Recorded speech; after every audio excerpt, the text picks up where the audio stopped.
Some vows are carved in desperation, forged in the crucible of impossible circumstances where hope meets audacity. When poverty has stripped away everything but your pride and winter threatens to claim even that, sometimes salvation arrives in the form of a towering rancher who speaks promises that defy reason. Jake Anderson stood nearly 7 feet tall, with shoulders that could bear the weight of mountains and hands that had tamed both wild horses and wilder men. Sarah Mitchell, barely 24 and weathered by hardship, had spent 18 months clinging to a homestead that seemed determined to reject her every effort. Her small farm lay withering under an autumn sun that offered warmth but no mercy, her grain stores nearly empty, her future hanging by threads thinner than spider silk. When Jake found her struggling against forces that would have broken lesser souls, he removed his worn Stetson and made his declaration with the certainty of a man who had never known defeat. "Give me sons, and I'll give you the world." But when a woman's dreams have been buried beneath seasons of failure, can even the boldest promise resurrect what despair has killed? Before we jump back in, tell us where you're tuning in from, and if this story touches you, make sure you're subscribed, because tomorrow, I've saved something extra special for you.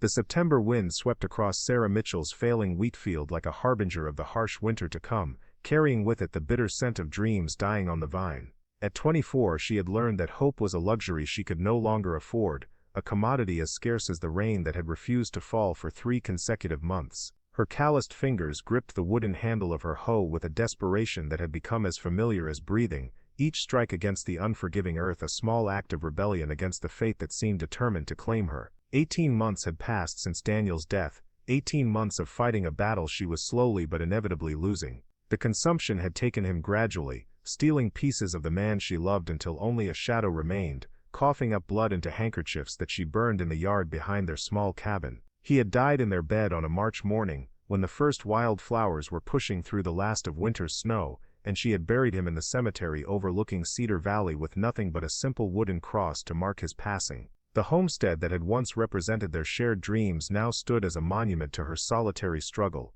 The cabin's roof leaked in 4 places, sending rusty water down walls that had once been painted a cheerful yellow but now bore the gray stains of neglect and resignation. The chicken coop had lost half its occupants to foxes and disease, and her 2 remaining hens provided barely enough eggs to justify the cost of their feed. The vegetable garden that had once flourished under Daniel's careful attention had become a patch of weeds punctuated by the occasional stubborn tomato plant. Every sunrise brought new evidence of her failing battle against the Wyoming wilderness. The fence posts that Daniel had set with such care were beginning to lean at odd angles, weakened by frost and wind and the simple passage of time. The barn door hung askew on rusted hinges, and the single milk cow that represented her last connection to agricultural prosperity had gone dry 2 weeks ago. Yet every morning, Sarah rose before dawn to fight the same battles that had defeated her the day before, driven by a stubbornness that her mother had always claimed would either save her or destroy her. Her nearest neighbors, Emma and Robert Carter, lived 4 miles east in a homestead that seemed to thrive despite facing the same challenges that were crushing Sarah's spirit. They had offered help countless times, appearing at her door with baskets of preserved food and offers to assist with the heavier work that Daniel's death had left for her alone. But charity sat heavy on Sarah's shoulders like a winter coat in summer, smothering her beneath the weight of obligations she could never hope to repay. She had accepted a sack of flour last month, and felt beholden to the Carters for weeks afterward, a debt of gratitude that seemed to grow larger with each passing day. Pride was often the only currency a person had left when everything else had been stripped away, and Sarah guarded hers with the ferocity of a mother protecting her children. She would rather face another winter alone than become the object of pity in a community that had already whispered enough about the young widow who refused to admit defeat. The conversations would stop when she entered Murphy's General Store, replaced by the kind of sympathetic smiles that made her feel like a charity case rather than a neighbor. The sound of approaching hoofbeats broke through her morning reverie, causing her to straighten and shade her eyes against the pale September sun. A lone rider was making his way along the dirt road that connected her property to the main trail leading to Millbrook, moving with the kind of easy confidence that spoke of a man completely comfortable in the saddle. Even at a distance there was something commanding about the figure, something that made her grip on the hoe handle tighten with an emotion she couldn't immediately identify. As the rider drew closer, Sarah felt her breath catch in her throat. The man approaching her homestead was unlike anyone she had ever seen, not just in size but in the way he seemed to fill the landscape around him with his presence. Jake Anderson sat his massive black stallion like a king surveying his domain, though his domain extended far beyond the boundaries of any single property. Stories about him had reached even her isolated corner of Cedar Valley, tales that grew larger with each telling until it was impossible to separate fact from frontier legend. Some folks claimed he had built his ranch from nothing, starting with a handful of cattle and a determination that borders on madness. Others whispered that he had fought Comanche warriors in Texas before coming north to Wyoming, that he bore scars from battles most men wouldn't survive. The more romantic souls in Millbrook insisted he was searching for something or someone, that his pale blue eyes held the kind of longing that spoke of unfinished business with fate itself. What everyone agreed upon was that Jake Anderson was a man apart, someone who seemed to operate by different rules than ordinary mortals, while somehow remaining essential to the community's survival. He had arrived in Cedar Valley 6 months earlier, purchasing land that other ranchers had considered too rough to be profitable. Within weeks he had crews working to build what would become the most impressive spread in 3 counties. The Triple Crown Ranch stretched across more than 2,000 acres of some of the most beautiful and challenging terrain in Wyoming territory, with water rights that ensured prosperity even in the driest years. More than one eligible woman in Millbrook had made herself available when Jake Anderson rode down Main Street, but he had shown no interest in the carefully arranged encounters that ambitious mothers had orchestrated on their daughters' behalf. Now he was here, on her land, and Sarah became suddenly aware of her patched work dress and the strands of brown hair that had escaped from the... Preparing and narrating this story took us a lot of time, so if you are enjoying it, subscribe to our channel. It means a lot to us. Now, back to the story. Practical bun she wore while working. She set the hoe aside and wiped her dusty hands on her apron, waiting as he dismounted with the fluid grace of a man who had spent most of his life on horseback. Even standing on the ground, he towered over everything around him, his presence somehow making her small homestead seem even more humble by comparison. "Miss Mitchell," he said, removing his hat to reveal hair the color of wheat fields under summer sun. His voice was deep and measured, carrying the weight of careful consideration behind each word. "I hope you don't mind the intrusion. I was riding through the valley and thought I'd pay my respects." She inclined her head slightly, maintaining the polite distance that propriety demanded while trying to ignore the way his pale blue eyes seemed to take in every detail of her circumstances. "Mr. Anderson, you're welcome on my land, though I'm afraid I can't offer much in the way of hospitality." He gestured toward the hoe at her feet, then to the struggling garden that bore witness to her daily battle against circumstances beyond her control. "Looks like you're preparing for winter. That's wise thinking in country like this." Sarah followed his gaze across her property, seeing it through the eyes of a successful rancher who probably couldn't imagine the kind of desperation that drove someone to continue fighting when victory was impossible. The sagging fence line, the patched cabin walls, the garden where weeds outnumbered vegetables all spoke of a losing battle that she had been fighting for too long. "A person does what they must," she replied, the simple statement carrying the weight of 18 months of solitary struggle, "though I'll admit the land seems determined to test me at every turn." Jake stepped closer, and she found herself tilting her head back to meet his gaze. There was something in his expression that made her pulse quicken, not fear exactly, but recognition of a moment that would change everything that came after. The intensity of his attention made her feel exposed, as if he could see past the facade of competence she had constructed to hide her growing desperation. "I've been watching you, Miss Mitchell," he said, his voice carrying a gentleness that seemed at odds with his imposing physical presence. "Not watching like a man who means to take advantage," he added quickly,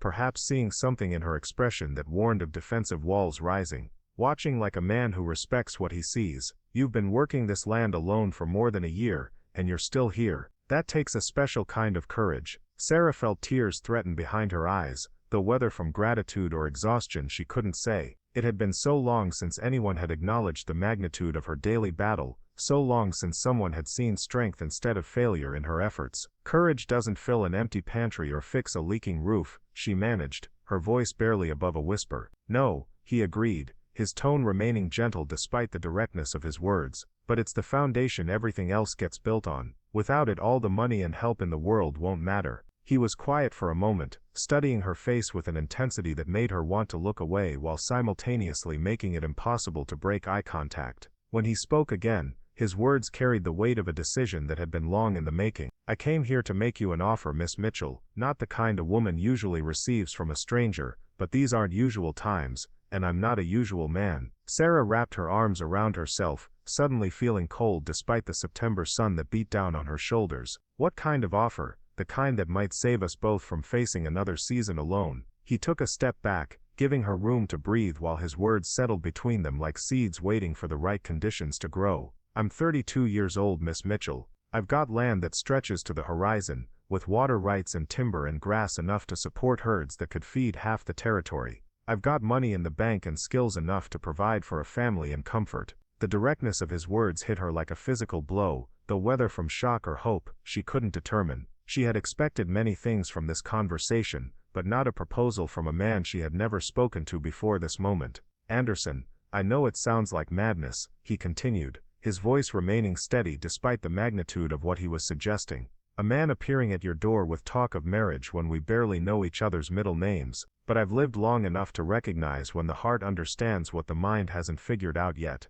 The heart, she laughed, though there was no humor in the sound. My heart died with my husband, Mr. Anderson. What's left is just a woman trying to survive until spring comes again. Maybe survival is enough to start with. He settled his hat back on his head, adjusting it to the angle she would come to recognize as his thinking position.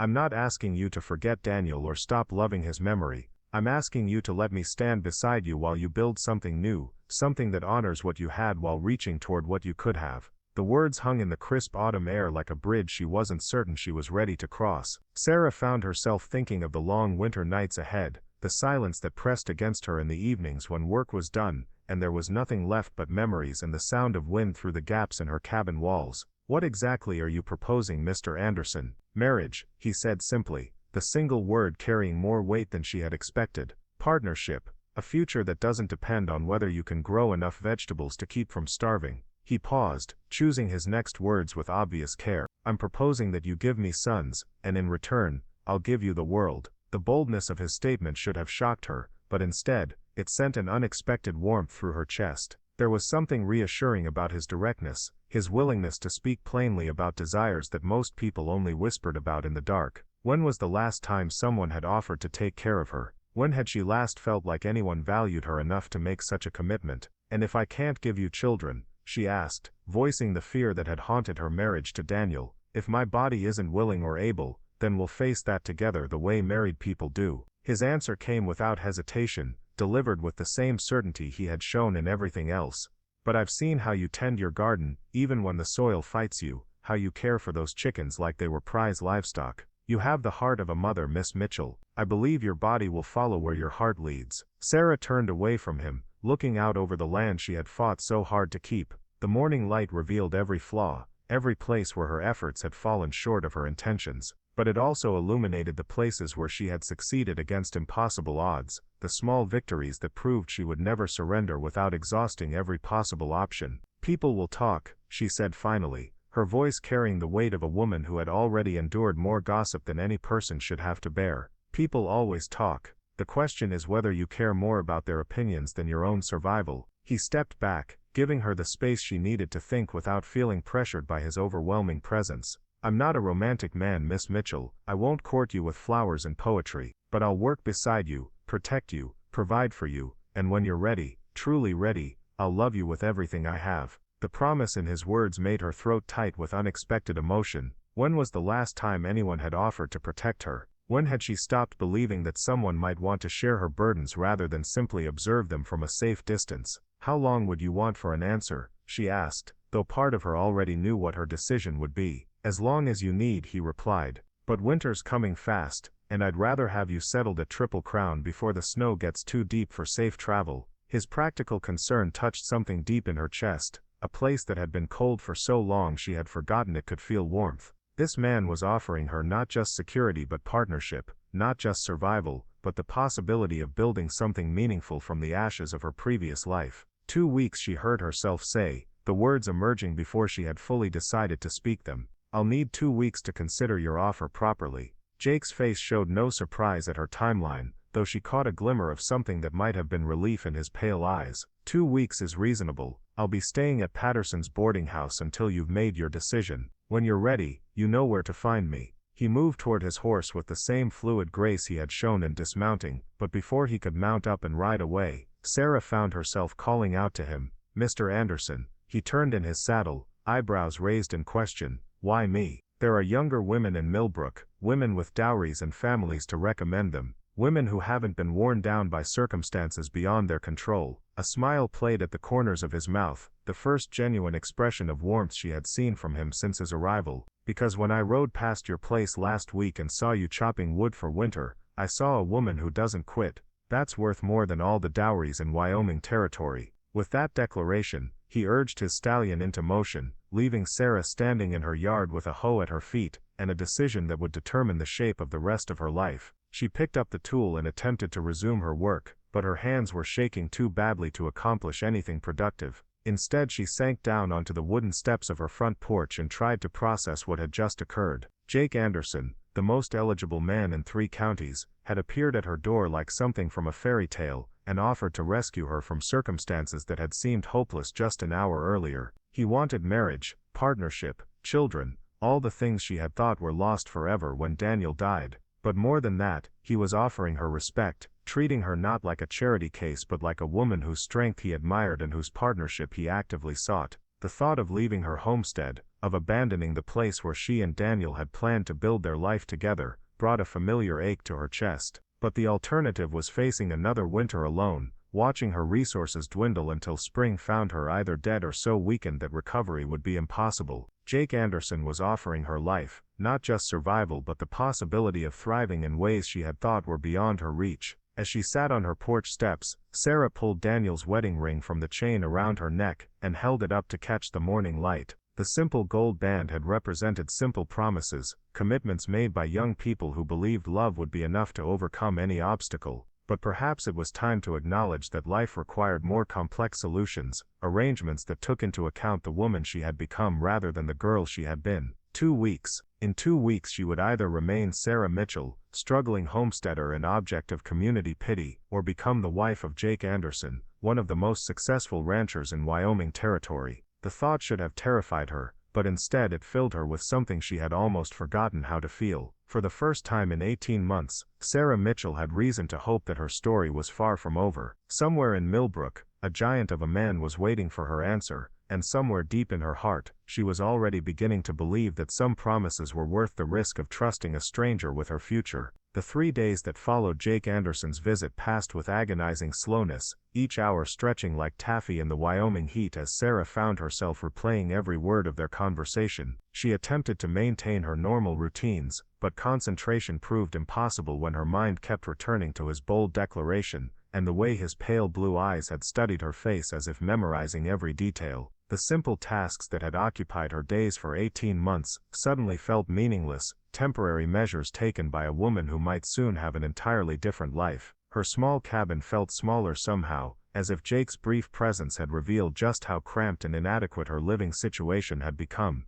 The leaking roof that she had learned to work around now seemed like a glaring symbol of her inability to maintain what Daniel had built. The patched walls and cracked window panes that had become familiar fixtures now struck her as evidence of a losing battle that she had been fighting alone for far too long. Sarah found herself standing at her kitchen window more frequently than usual, gazing out at the dirt road that connected her property to the wider world beyond Cedar Valley. Each time she heard hoofbeats in the distance, her pulse would quicken with anticipation that proved unfounded when the riders continued past her gate without slowing. She told herself she wasn't hoping for Jake's return, that 2 weeks was the timeline she had requested, and she should use that time wisely to consider all aspects of his proposition. But rational thought proved difficult when faced with the mounting evidence of her deteriorating circumstances. The milk cow had finally died on the 2nd day after Jake's visit, simply lying down in the pasture and refusing to get up again. Sarah had found the animal in the morning, already stiff with rigor mortis, another loss that her threadbare operation could not absorb. The cow had been worth more than everything else she owned combined,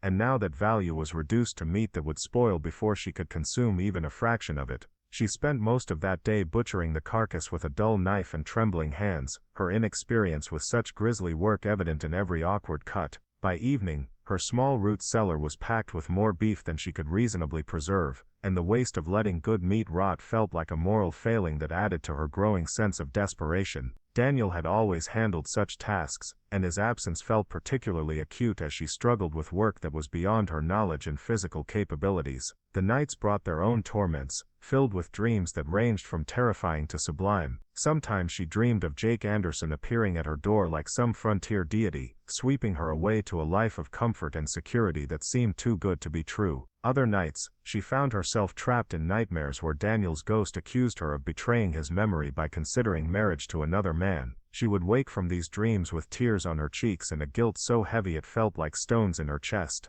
During the quiet hours before dawn, when sleep proved impossible and work was not yet an option, Sarah would sit at her kitchen table with Daniel's Bible open before her, searching for guidance in passages that had once provided comfort but now seemed to mock her circumstances. The verses about wives being subject to their husbands took on new meaning when she considered binding herself to a man she barely knew. The promises about God providing for his children felt hollow when her pantry shelves grew emptier each day despite her prayers for relief. Emma Carter arrived on the fourth morning, riding her sturdy mare with the determined expression of a woman on a mission of mercy. She tied her horse to the hitching post that Daniel had built during their first month on the homestead, back when they had been foolish enough to believe that hard work and good intentions would be sufficient to build a prosperous life. Now the post leaned at an angle that spoke of neglect and the slow surrender to forces beyond human control. "Sarah Mitchell," Emma announced as she climbed the porch steps with her usual forthright manner, "you look like someone who hasn't eaten a proper meal in a week." The observation was uncomfortably accurate, though Sarah had hoped her deteriorating condition wasn't so obvious to outside observers. She had been rationing her food supplies with increasing severity, trying to stretch what little she had through the coming winter months. The result was a hollow-cheeked appearance that spoke of deprivation more clearly than any words could convey. "I've been managing just fine," Sarah replied, though the defensiveness in her voice undermined the confidence she was trying to project. "There's no need for concern." Emma settled herself at the kitchen table without being invited, a liberty that spoke to the depth of their friendship and her growing worry about Sarah's well-being. She produced a basket from beneath her shawl, filled with fresh bread, preserves, and a small wheel of cheese that represented more sustenance than Sarah had seen in a single place for weeks. "Managing fine doesn't explain why you look like a scarecrow that's been left in the field too long," Emma observed with the bluntness that had always characterized their relationship. "When was the last time you ate meat that wasn't jerked to the consistency of leather?" The question hit closer to home than Emma could have known, reminding Sarah of the beef currently hanging in her root cellar, slowly spoiling despite her best efforts at preservation. She had managed to salt some of the meat, but her lack of experience with such work meant that much of the cow's value was being lost to her ignorance. "I lost my milk cow 3 days ago," Sarah admitted, surprised by how difficult it was to speak the words aloud. "Found her dead in the pasture. I've been trying to preserve the meat, but I'm not sure I'm doing it correctly. Robert could have helped with the butchering, and I know a dozen ways to preserve beef that would keep it good through the winter months." The offer of help, so casually made and clearly sincere, brought tears to Sarah's eyes. Pride had kept her from reaching out to her neighbors, but pride wouldn't keep meat from spoiling or fill her belly when winter truly set in. She was learning the hard lesson that independence had its limits, that there were circumstances where accepting help was the difference between survival and slow starvation. "I appreciate the offer," Sarah said carefully, "but I wouldn't want to impose on your family's time." "Impose?" Emma's voice carried the exasperation of a woman dealing with someone who was being deliberately obtuse.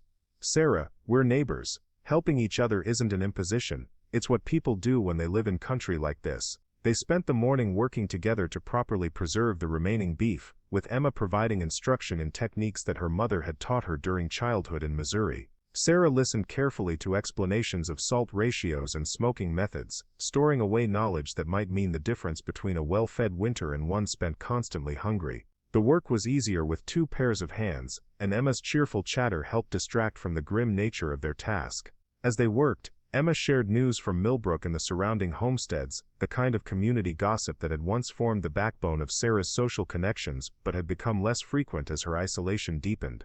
The widow Peterson had finally decided to sell her land and return to her sister's family in Ohio. The Thompson boy had broken his arm in a fall from their barn roof, but Dr. Brooks expected it to heal properly with time and care. The traveling preacher was planning another visit in October, which meant there would likely be several weddings before winter set in. "Speaking of weddings," Emma said with the careful casualness of someone approaching a delicate subject, "there's been talk around town about Jake Anderson." Seems he's been asking questions about available land, but more specifically about the people who own that land. Sarah felt her cheeks warm with what she hoped Emma would interpret as heat from their work rather than embarrassment at the direction of the conversation.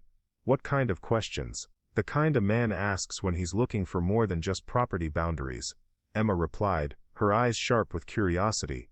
Mrs. Patterson at the boarding house mentioned that he's been inquiring about the families in Cedar Valley, particularly the single women who might be struggling with their circumstances. The information shouldn't have surprised Sarah, but it did make her wonder if Jake's visit to her homestead had been as spontaneous as it had seemed. Had he been systematically evaluating the desperate women in the territory, looking for one who met his specific requirements for a wife? The thought was both flattering and somewhat insulting, suggesting that she had been selected not for her individual qualities but for her level of desperation. I suppose it's natural for a man in his position to want a wife, Sarah said, trying to keep her voice neutral despite the questions churning in her mind.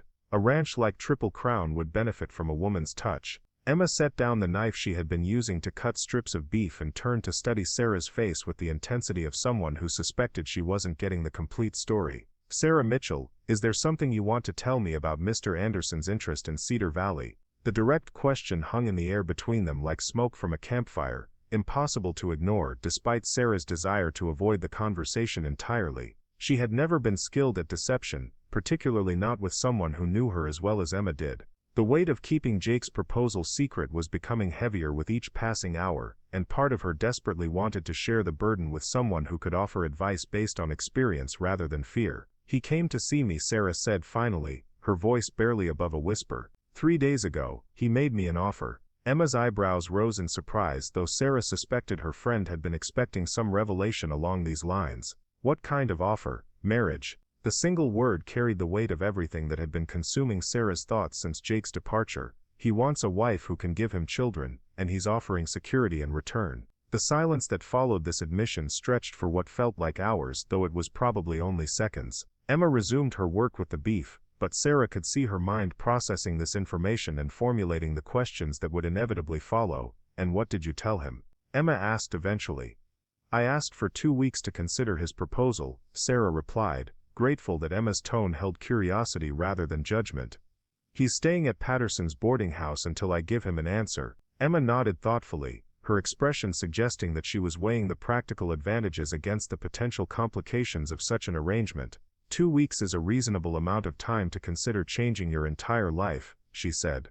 Though I have to ask, what's making you hesitate? The question was fair but difficult to answer honestly. Sarah's hesitation wasn't based on any rational analysis of Jake's proposal, but rather on emotions that she wasn't entirely ready to examine. There was guilt about moving forward so quickly after Daniel's death, fear that she was making a decision based on desperation rather than wisdom, and uncertainty about whether she could fulfill the role that Jake was asking her to play. I barely know him, Sarah said, though she recognized the weakness of this argument even as she spoke it. How can I commit to spending my life with someone I've spoken to exactly once? How well did you know Daniel when your father arranged your marriage? Emma asked gently. You were 17 and had met him exactly 3 times before your wedding day. Sometimes knowing someone's character matters more than knowing their favorite color or how they take their coffee. The comparison was uncomfortable because it was accurate. Sarah's marriage to Daniel had been arranged by her father as a practical solution to their family's financial difficulties, though it had grown into genuine love over their years together.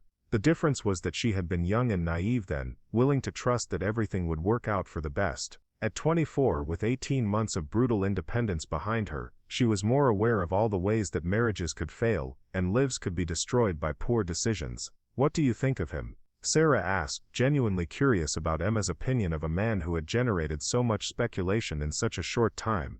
Emma considered the question carefully before responding. I think he's dangerous, she said finally, but not in the way most people would mean that. He's dangerous because he's the kind of man who changes everything around him just by existing. Women look at him and start imagining different lives. Men either want to challenge him or follow him. He has the kind of presence that makes ordinary life seem small by comparison. This assessment aligned with Sarah's own impressions of Jake, though she hadn't been able to articulate her feelings so clearly. There had been something about him that made her small homestead feel even smaller, that made her daily struggles seem like preparation for something larger and more significant. Do you think that's a good thing or a bad thing? Sarah asked. "I think it depends on whether you're ready for your life to become extraordinary," Emma replied. "Because that's what would happen if you married Jake Anderson. Your life would stop being about simple survival and become about something much bigger." They finished their work in contemplative silence, with Sarah considering Emma's words and their implications for her future. By the time the beef was properly preserved and stored, the sun was beginning its descent toward the western horizon, painting the sky in shades of gold and crimson that reminded Sarah of better days when she had time to appreciate such beauty. As Emma prepared to leave, she paused at the door with the expression of someone who had one more important thing to say. "Sarah, I want you to know that whatever you decide, Robert and I will support you. If you choose to marry Mr. Anderson, we'll wish you happiness and visit whenever we can. If you decide to stay here and continue fighting for your independence, we'll help you in whatever ways we're able." The promise of unconditional support brought tears to Sarah's eyes, reminding her that she wasn't as alone as she sometimes felt. Having friends who would stand by her regardless of her decision made the choice feel less momentous, less like a single mistake could destroy everything that mattered. After Emma's departure, Sarah found herself walking through her small property with new eyes, seeing it both as it was, and as it could become under different circumstances. The cabin that had sheltered her and Daniel during their brief marriage now seemed like a child's playhouse compared to what Jake was offering. The struggling garden and empty pastures spoke of limitations that would only become more restrictive as time passed. But there was also beauty here, memories woven into every board and stone that couldn't be replaced by all the luxury in the world. The apple tree that Daniel had planted during their first spring together, now heavy with fruit that she would harvest alone. The bedroom where they had planned the children who never came, where she had held him during his final illness, and whispered promises she had never been able to keep. As evening settled over Cedar Valley, Sarah sat on her porch steps and watched the first stars appear in the darkening sky. 2 weeks suddenly seemed like both too much time and nowhere near enough to make a decision that would determine the rest of her life. But for the first time since Jake's visit, she found herself genuinely considering what it would mean to say yes to his proposal, to leave this life of struggle behind and step into something entirely unknown. Part 3. The catalyst returns the 5th day after Jake's proposal dawned gray and oppressive, with clouds hanging low over the Copper Hills like a wool blanket that had absorbed too much moisture. Sarah woke before sunrise to the sound of wind rattling the loose boards of her cabin, a reminder that winter was approaching whether she was prepared for it or not. She had spent a restless night wrestling with dreams that featured both Daniel's disapproving ghost and Jake's compelling presence, waking repeatedly with her heart racing and her mind churning with unanswered questions. Her morning routine felt different somehow, colored by the awareness that each task might be among the last she performed in this place if she chose to accept Jake's offer. The simple act of feeding her remaining chickens became weighted with significance, as did the process of checking her small vegetable garden for anything that might be salvaged before the first hard frost claimed what little remained of her growing season. The sound of approaching horses interrupted her melancholy inventory of tasks and possessions. Sarah looked up from the tomato plants she had been examining to see not one but 3 riders making their way along the road toward her homestead.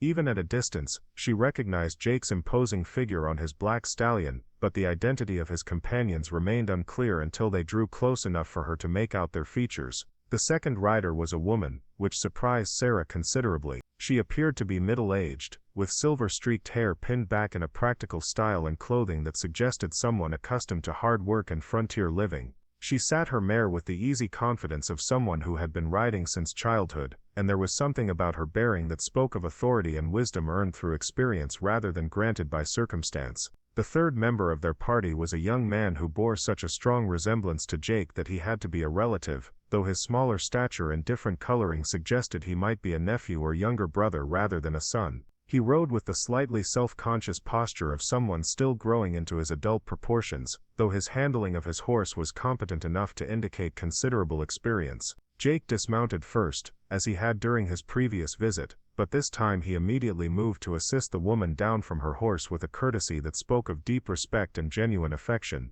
Sarah found herself studying this interaction carefully, looking for clues about the relationship between them and what it might reveal about Jake's character. "Miss Mitchell," Jake said, removing his hat with the same formal politeness he had shown before.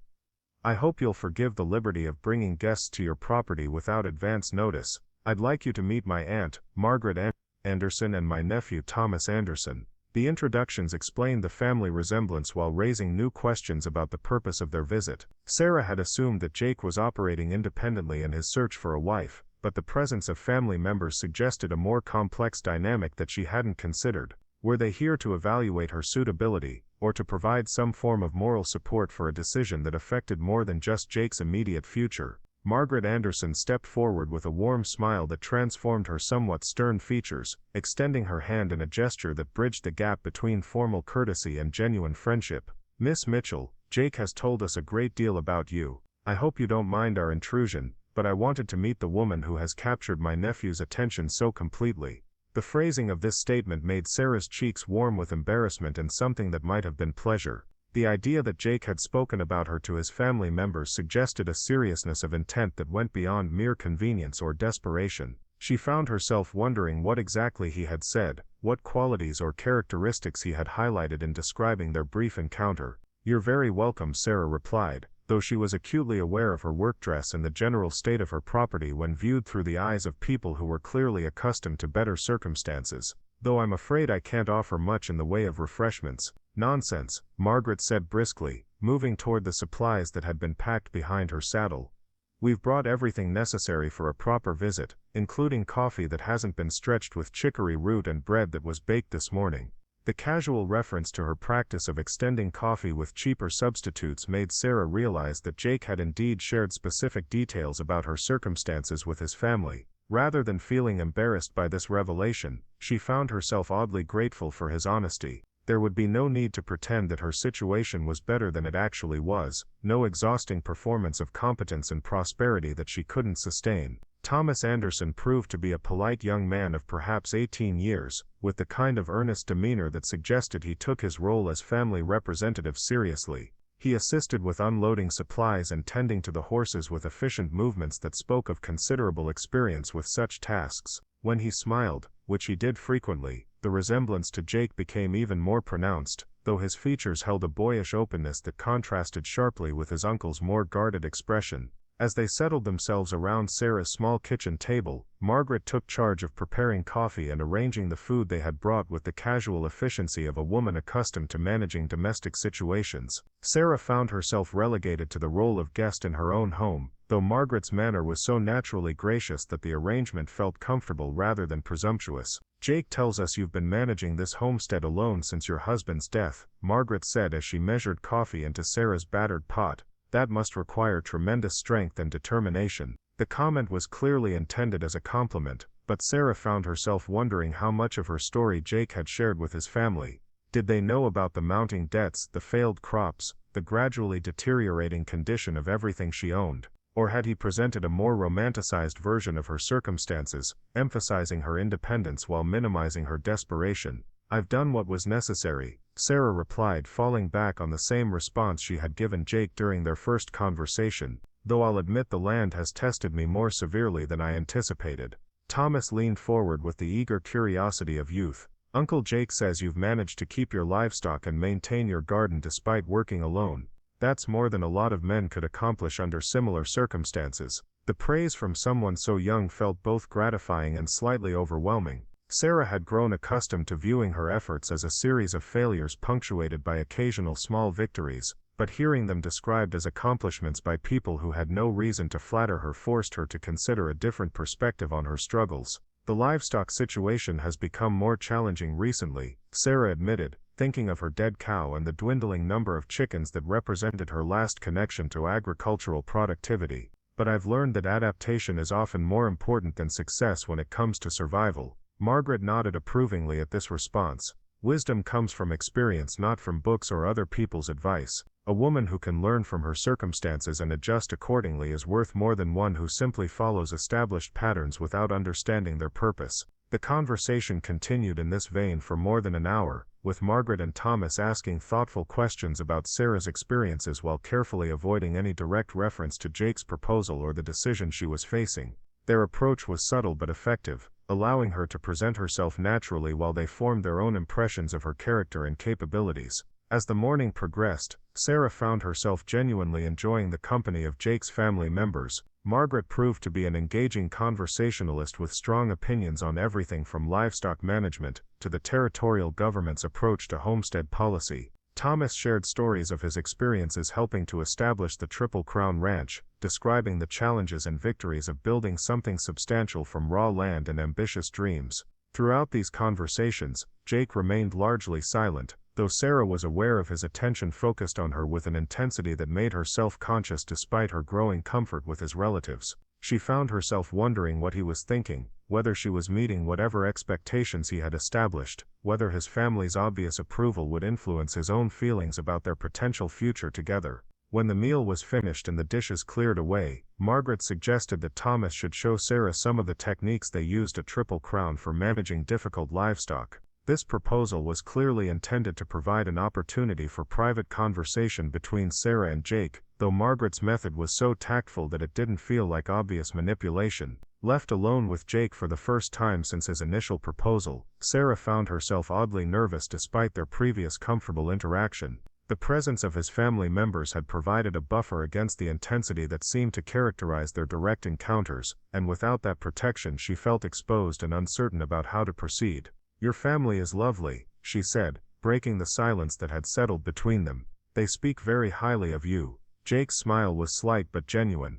"They're good people, though I suspect they have their own agenda in coming here today." "What kind of agenda?" "The kind that involves making sure I don't make a foolish decision based on loneliness rather than genuine compatibility," Jake replied with a directness that had characterized all their conversations. "Margaret raised me after my parents died, and she takes her responsibilities seriously. She wanted to meet you before I committed to anything permanent." The revelation that Margaret had been instrumental in Jake's upbringing explained the obvious affection and respect between them, while also suggesting that her approval carried significant weight in his decision-making process. Sarah found herself wondering whether she had passed whatever evaluation Margaret had been conducting, whether Jake's aunt considered her a suitable candidate for marriage to her nephew. "And what conclusion has she reached?" Sarah asked, genuinely curious about the older woman's assessment. "She likes you," Jake said simply. "She thinks you're stronger than you realize and more resilient than most people would be under similar circumstances. She also thinks you're exactly what I need," though she didn't elaborate on what that meant. The indirect compliment sent a warm feeling through Sarah's chest, though she tried not to read too much significance into the approval of someone she had just met. Margaret Anderson seemed like a woman whose good opinion was worth having, but her support didn't necessarily resolve the fundamental questions that Sarah was still wrestling with regarding Jake's proposal. "Jake," Sarah said, using his given name for the first time since their acquaintance began, "can I ask you something personal?" Of course. "Why is it so important to you to have children? I mean, you've built a successful ranch, you have the respect of the community, you could live comfortably for the rest of your life without the complications that come with family responsibilities." Jake was quiet for a long moment, his gaze focused on something beyond her kitchen window. When he spoke, his voice carried a weight of emotion that she hadn't heard from him before. "Because when you've lost as much as I have, the idea of creating something permanent becomes more important than personal comfort," he said. "My parents died in a fire when I was 12. My brother was killed in the war. My sister died in childbirth 3 years ago, along with her baby. I'm the last of my line, Miss Mitchell, and the idea of dying without leaving anything behind except property and money feels like the final defeat." The raw honesty of his response made Sarah's throat tight with sympathy. She had been so focused on her own losses and struggles that she hadn't considered what experiences might have shaped Jake's desire for family and continuity. His success as a rancher had masked a personal history marked by tragedy and loss that rivaled her own. "I'm sorry," she said softly. "I didn't realize you had suffered so much loss." "Loss is part of life on the frontier," Jake replied, though his tone suggested that acceptance didn't make the pain any easier to bear. "But so is the possibility of new beginnings, of building something that can survive beyond our individual lifetimes." Before Sarah could respond to this statement, Margaret and Thomas returned from their tour of her property, their expressions carefully neutral despite what must have been their private observations about the deteriorating condition of her homestead. Sarah found herself wondering what they had seen that she had become accustomed to overlooking, what evidence of her failing situation had been obvious to fresh eyes. "Miss Mitchell," Margaret said as they prepared to take their leave, "I hope you'll consider visiting Triple Crown before you make your final decision about Jake's proposal. It's important to understand what you would be accepting as well as what you would be leaving behind." The suggestion was reasonable, though it also represented a level of commitment that made Sarah nervous.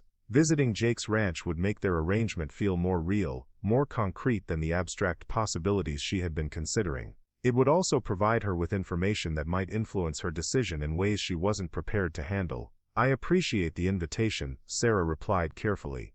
"But I'm not sure it would be appropriate for me to visit your home under these circumstances." "Propriety is important," Margaret agreed.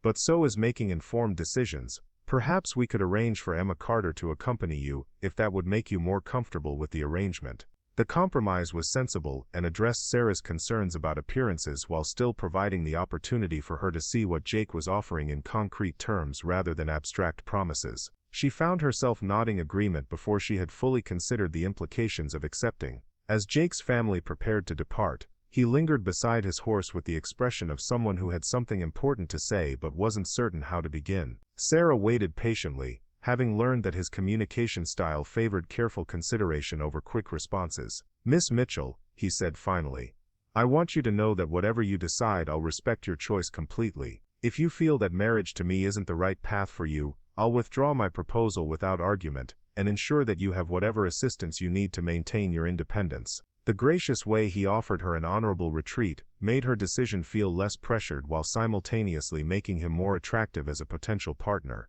A man who could accept rejection with dignity was likely to treat his wife with similar respect, even when their interests didn't perfectly align. After their departure, Sarah found herself alone with thoughts that seemed more complex and conflicted than ever. Meeting Jake's family had humanized him in ways that made his proposal more appealing while also making it feel more consequential. These weren't strangers offering her a business arrangement, but people who cared about Jake's happiness and would become part of her life if she chose to marry him.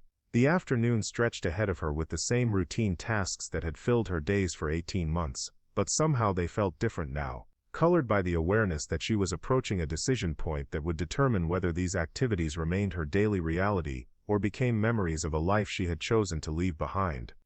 Part 4. The growing understanding.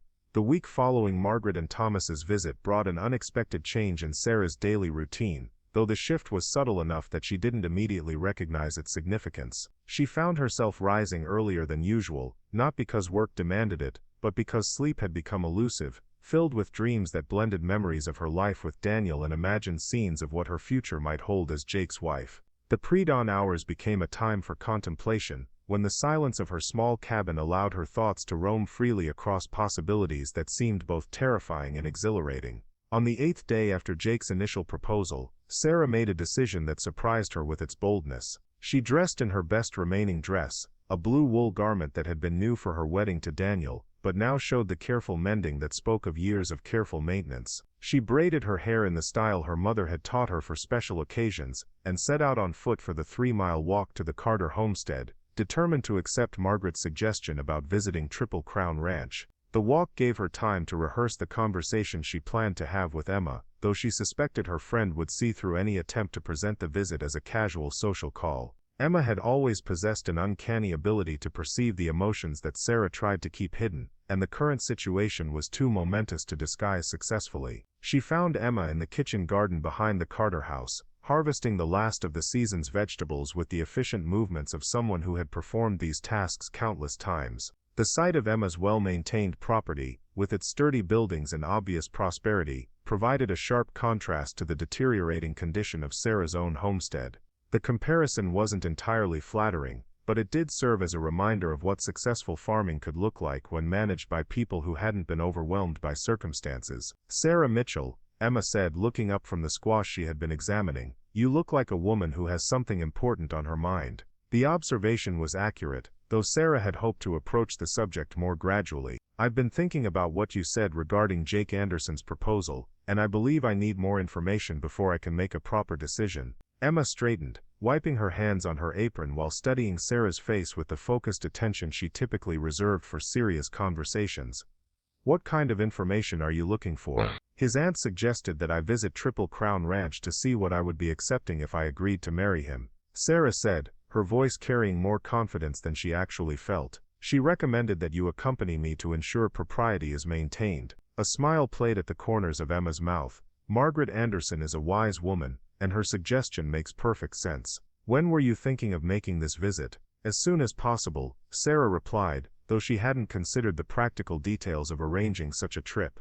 "I have less than a week remaining to give Mr. Anderson my answer, and I feel that seeing his ranch would help clarify my thinking." Emma nodded thoughtfully. "Tomorrow is Saturday, which would give us a full day for the journey without interfering with Robert's work schedule. I'm sure he wouldn't mind lending us the wagon and handling our chores for one day." The ease with which Emma agreed to the plan made Sarah realize that her friend had probably been expecting such a request, though she was grateful that no explanation of her reasoning was demanded. Emma understood the magnitude of the decision Sarah was facing, and the importance of gathering as much information as possible before committing to a path that couldn't be easily reversed. They spent the remainder of the afternoon discussing the practical arrangements for their visit, with Emma taking charge of the logistics with her usual competent manner. She would speak to Robert about borrowing the wagon and team, pack food for their journey, and send word to Triple Crown Ranch that they would be arriving the following day. Sarah found herself grateful for Emma's willingness to handle these details, as her own thoughts remained focused on the larger implications of what she was contemplating. That evening, as Sarah prepared for what might be her last night alone in the cabin she had shared with Daniel, she found herself walking through the small rooms with the deliberate attention of someone trying to memorize details that might soon become precious memories. The bedroom where Daniel had died still contained the bed they had chosen together during their brief period of prosperity, though the mattress now sagged in places, and the frame showed signs of the rough treatment that came with years of use without adequate maintenance. In the kitchen she examined the cast-iron stove that had been Daniel's wedding gift to her, a practical present that had seemed romantic at the time because it represented his desire to provide for her comfort and convenience. The stove still functioned adequately, though its surface bore the scars of years of heavy use in her attempts to repair minor problems without professional assistance. Like everything else in her small home, it spoke of making do with what was available rather than replacing items when they became worn or damaged. The front room contained the furniture that Daniel had built during their first winter together, when long evenings had been filled with his woodworking projects and her sewing. The rocking chair where she had planned to nurse the children who never came still bore the smooth finish that spoke of careful craftsmanship, though one of the runners had developed a crack that she had been unable to repair properly. The small bookshelf held her Bible, Daniel's almanac, and the few novels that represented their limited library, volumes that had been read so many times that their bindings were loose and their pages soft with handling. Each item told a story of their life together, of dreams that had been interrupted by Daniel's illness and her own struggle to maintain what he had built. The accumulation of objects and memories felt overwhelming when considered as a whole, representing not just her past but her identity as Daniel's wife and the keeper of their shared history. Sleep came fitfully that night, interrupted by dreams that seemed designed to test her resolve. She found herself reliving moments from her marriage to Daniel, remembering the way he had looked at her during their wedding ceremony, and the plans they had made for their future together. But these memories were interwoven with images of Jake Anderson, his imposing presence filling her kitchen and his deep voice speaking of promises that seemed too grand to be real. When morning finally arrived, Sarah found herself more tired than when she had gone to bed, but also possessed of a nervous energy that made remaining still impossible. She prepared for the journey to Triple Crown Ranch with the same careful attention she had once reserved for church services, choosing her clothing and arranging her hair as if these details might influence the outcome of what she was about to discover. Emma arrived at sunrise with Robert's wagon and a basket of food that would sustain them during their journey into the Copper Hills. She had also brought a light blanket and a thermos of coffee, practical considerations that spoke of her experience with day-long expeditions across challenging terrain. Sarah appreciated these thoughtful preparations, as her own nerves had made it difficult to focus on anything beyond the magnitude of what she was about to undertake. The journey to Jake's ranch took them along roads that Sarah had never traveled, through landscapes that grew increasingly dramatic as they climbed into the foothills. The morning air was crisp with the promise of autumn's advance, and the aspen trees that dotted the hillsides had begun their transformation to gold, creating a tapestry of color that would have taken her breath away under different circumstances. As they drove, Emma maintained a steady stream of conversation that helped distract from the anxiety building in Sarah's chest. She shared news from town that Sarah had missed during her recent isolation, stories about neighbors and acquaintances that reminded Sarah of the larger community she had been neglecting in her focus on mere survival. There had been 2 weddings in the past month, both involving couples who had been courting for more than a year before committing to marriage. A new family had arrived from Kansas, hoping to establish a farm on land that had defeated the previous 3 families who had attempted to work it. The general store had received a shipment of goods from Denver that included items most of the local residents hadn't seen in months. This gentle gossip served to remind Sarah that life continued around her daily struggles, that other people were making decisions and building futures while she had been trapped in a cycle of survival that left little room for growth or change. The realization was both humbling and oddly liberating, suggesting that stepping outside her current circumstances might open possibilities she hadn't been able to imagine. The first glimpse of Triple Crown Ranch came as they crested a hill that offered a panoramic view of the valley below. Sarah's breath caught in her throat as she took in the scope of what Jake had built in the months since his arrival in the territory. The main house was larger than anything she had imagined, a two-story structure built of hewn logs and native stone that seemed to grow naturally from the landscape around it. The barn was equally impressive, clearly designed to house dozens of horses and provide storage for the equipment necessary to manage a large-scale ranching operation. But it was the land itself that truly captured her attention. Pastures stretched to the horizon in every direction, dotted with cattle that grazed peacefully in the morning sun. The grass was thick and green despite the advancing season, evidence of the water rights that Jake had mentioned during their first conversation. A creek wound through the property, its banks lined with cottonwood trees that would provide shade and beauty as well as practical benefits for the livestock. The scale of the operation was overwhelming, representing a level of success and prosperity that Sarah had never experienced personally. This wasn't simply a homestead where people worked to survive, but an enterprise designed to thrive and grow over generations. The contrast with her own failing farm was so stark that she found herself questioning whether she belonged in such a place, whether Jake's faith in her ability to fulfill the role of rancher's wife was based on an accurate assessment of her capabilities. "It's magnificent," Emma said softly, clearly sharing Sarah's awe at the scope of what they were seeing. "I had heard that Jake Anderson was successful, but this exceeds anything I had imagined." As they approached the main house, Sarah noticed details that spoke of thoughtful planning and substantial investment in both function and beauty. The porch that wrapped around three sides of the building was furnished with chairs and small tables that invited relaxation and conversation. Window boxes held flowers that were still blooming despite the advanced season, evidence of someone's careful attention to creating an welcoming atmosphere. The pathway from the main road to the house was lined with stones that had been placed with obvious care, creating an approach that was both practical and aesthetically pleasing. Jake emerged from the barn as their wagon approached, moving with the easy confidence that Sarah had come to associate with his every action. He was dressed for work, his clothing bearing the dust and stains that spoke of a morning spent tending to ranch business, but he paused to wash his hands at the pump beside the house before approaching their wagon. The simple courtesy of this gesture impressed Sarah, suggesting that despite his success and the demands on his time, he remained mindful of the social niceties that made interactions pleasant for everyone involved. "Miss Mitchell, Miss Carter," he said, removing his hat as he had during their previous encounters. "I'm honored that you've come to see Triple Crown. I hope the journey wasn't too difficult." Emma assured him that they had traveled comfortably, though Sarah found herself momentarily speechless as she took in the full impact of Jake's presence in his own environment. Here, surrounded by the evidence of his success and clearly in his element, he seemed even more imposing than he had in her small kitchen.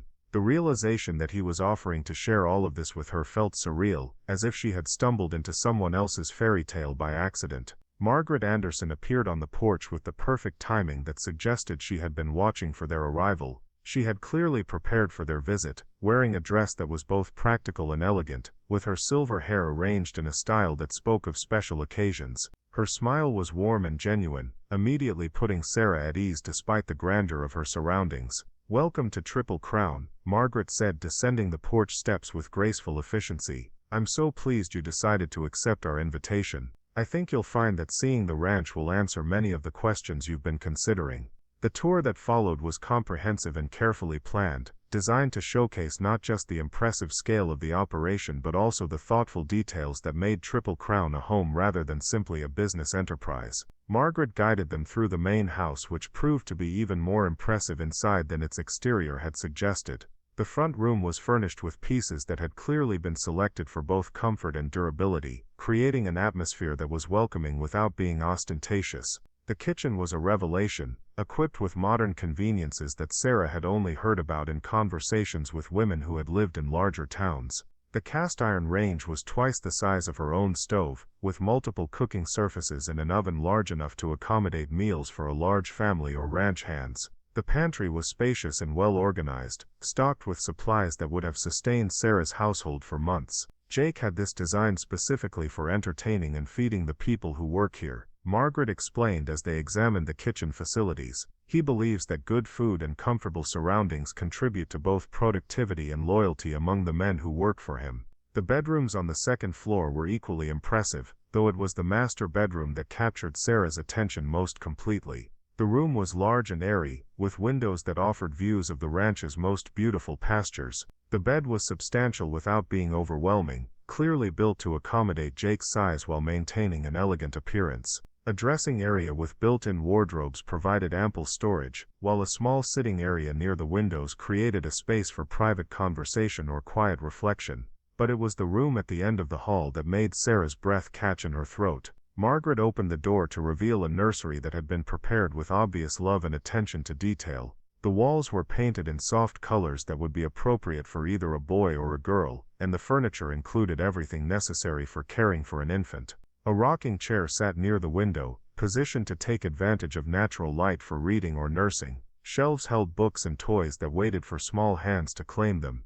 Jake worked on this room himself during the evenings last winter, Margaret said softly. He's been planning for a family since he decided to build Triple Crown. The evidence of Jake's preparation for children he didn't yet have moved Sarah in ways she hadn't expected.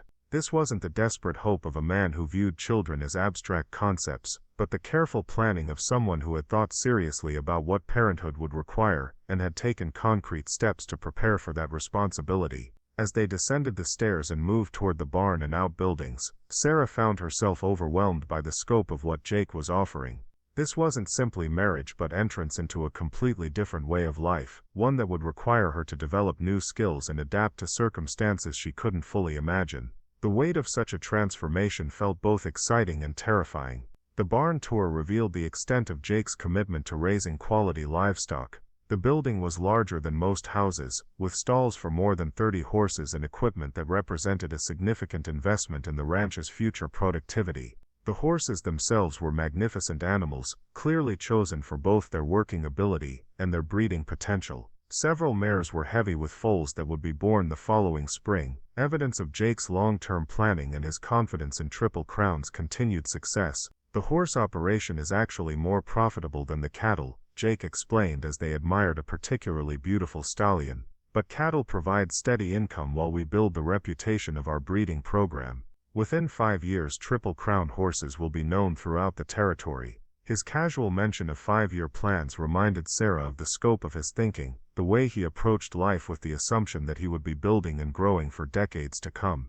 The contrast with her own day-to-day survival mindset was striking, forcing her to consider what it would mean to think beyond the next season's challenges. The final stop on their tour was a hill overlooking the ranch's most scenic pastures, where Jake had built a simple bench that provided a place for contemplation and appreciation of the landscape. From this vantage point, the full scope of Triple Crown was visible, from the main buildings to the distant boundaries marked by natural landmarks and carefully maintained fencing. "I come here most evenings," Jake said as they settled onto the bench. "It helps me remember what I'm working toward and why all the daily challenges are worth accepting." Sarah understood the appeal of this retreat, the way the elevated perspective made it possible to see patterns and connections that were invisible from ground level. Sitting here surrounded by evidence of Jake's success and vision, she found herself able to imagine a future that extended beyond mere survival, a life built around growth and shared purpose rather than solitary struggle. As the afternoon progressed and their visit neared its end, Sarah realized that seeing Triple Crown had indeed provided the clarity that Margaret had promised, though not in the way she had expected. Rather than simplifying her decision, the visit had made her more aware of both the opportunities and the responsibilities that would come with accepting Jake's proposal. This wasn't just a choice between poverty and prosperity, but between two completely different approaches to life itself. The journey back to Sarah's homestead was quieter than their morning trip, with both women absorbed in their own thoughts about what they had witnessed. Emma made occasional observations about the ranch's impressive features, but she seemed to sense that Sarah needed time to process what she had experienced rather than discuss it immediately. As they approached Sarah's small cabin in the gathering dusk, The contrast with what she had just seen felt almost overwhelming. Her property, which had once represented hope and ambition, now seemed pathetically small and poorly maintained. The sight of her leaking roof and patched walls served as a stark reminder of what she would be leaving behind if she chose to marry Jake, but also of what she would be condemning herself to if she chose to remain independent. That night, as Sarah lay in her narrow bed listening to the familiar sounds of wind through the gaps in her walls, she found herself closer to a decision than she had been at any point since Jake's initial proposal. The visit to Triple Crown had shown her not just what he was offering, but who he was as a man, and what kind of life they might build together. The evidence of his planning, his generosity, and his genuine desire for family had impressed her more than all his practical arguments about security and survival. But she also understood that accepting his proposal would require her to become someone different, to grow into the role of rancher's wife and eventual mother in ways that would challenge everything she thought she knew about herself. The question was no longer whether Jake's offer was genuine or beneficial, but whether she possessed the courage to step into a future that was so different from anything she had previously imagined. As sleep finally claimed her, Sarah's dreams were filled not with anxiety about her decision, but with images of the nursery Jake had prepared and the bench overlooking his beautiful ranch. For the first time since Daniel's death, she found herself dreaming of possibilities rather than simply enduring whatever tomorrow might bring. The transformation in her thinking felt significant, though she wasn't yet ready to acknowledge what it might mean for the answer she would give Jake Anderson in just a few days. Part 4. The decision moment morning arrived with unseasonable warmth, as if nature itself was offering encouragement for the momentous decision that Sarah knew she could no longer postpone. She had spent the 3 days following her visit to Triple Crown in a state of constant internal debate, weighing every aspect of Jake's proposal against her fears and uncertainties. The clarity she had hoped to gain from seeing his ranch had indeed materialized, but not in the form of simple answers to complex questions. Instead, the visit had revealed the full scope of what she was being offered, and what would be expected of her in return. The magnificence of Triple Crown had impressed her, but it had also made her acutely aware of the gap between her current circumstances and the life she would be entering as Jake's wife. The nursery he had prepared spoke of genuine desire for children and family, but it also represented an obligation to fulfill his dreams in ways that her previous marriage had not required. She had awakened that morning with the absolute certainty that today would bring her decision, one way or another. The 2-week period Jake had granted her was nearly expired, and continuing to postpone the choice would be unfair to both of them. More importantly, she had reached the point where additional deliberation was serving no useful purpose. She understood the practical benefits of his proposal, had seen evidence of his character and capabilities, and knew that remaining in her current situation would likely result in gradual defeat by circumstances beyond her control. The morning routine that had sustained her through 18 months of solitary living felt different as she performed each familiar task. Feeding her remaining chickens, checking the vegetable garden for anything worth harvesting, and examining her small cabin for problems that needed attention all carried the weight of potential farewell. If she chose to accept Jake's proposal, these activities would soon become memories of a life she had chosen to leave behind. By mid-morning, she found herself standing in the bedroom she had shared with Daniel, holding his wedding ring in her palm as she had done countless times during their brief marriage and the long months since his death.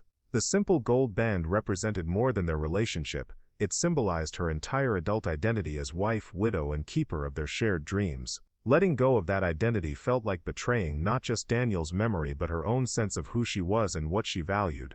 But as she stood there wrestling with guilt and uncertainty, Sarah gradually became aware of something that had been true for weeks without her acknowledging it.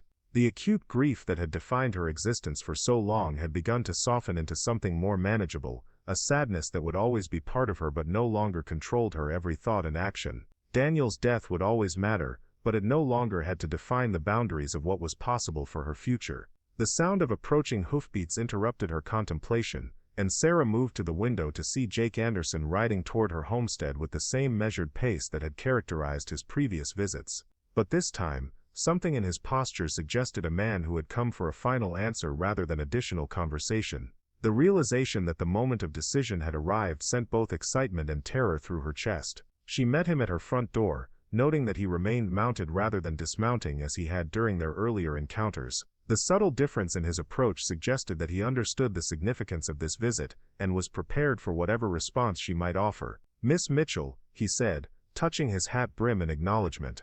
"I hope I'm not intruding, but I believe our agreed-upon time for your consideration is nearly complete. His directness was characteristic but somehow more formal than their previous conversations, as if he had decided to maintain emotional distance until he knew whether their relationship would continue or end with her rejection of his proposal. Sarah appreciated his consideration while also recognizing that it made her response feel even more consequential. "You're not intruding, Mr. Anderson," she replied, stepping onto her small porch to close the distance between them slightly. "I've been expecting you, and I'm ready to give you my answer." Jake dismounted then, moving with the fluid grace that she had come to associate with all his actions, but rather than approaching her immediately, he remained beside his horse, giving her the space to speak without feeling pressured by his imposing physical presence. Sarah took a deep breath, gathering her courage for words that would change everything about her life regardless of what she chose to say. The decision had crystallized in her mind during the sleepless hours of the previous night,